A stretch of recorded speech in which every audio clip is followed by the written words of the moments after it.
Les pilotes d'Air France battent le pavé à Paris pour la première fois depuis le début de la grève. Plus de 200 d'entre eux ont voulu défendre les emplois français et exprimer leur crainte de délocalisation avec le projet de développement de la branche low cost Transavia. La direction d'Air France a un projet d'expansion d'une société de droit étranger qui s'appellerait Transavia Europe, qui est tout bêtement un projet de délocalisation de nos emplois qui viendrait à terme cannibaliser le réseau et les emplois en France.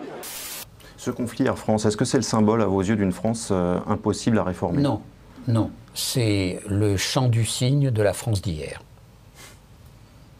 Il est apparu défait, presque résigné quant à l'issue du bras de fer. Face à un conflit dont plus personne ne voyait le bout, le PDG d'Air France KLM lâche du lest. Donc, lorsque je dis que je suspends, et si on ne parvient pas à un dialogue et à un accord satisfaisant, on sera obligé d'arrêter. Et je le ferai la mort dans l'âme.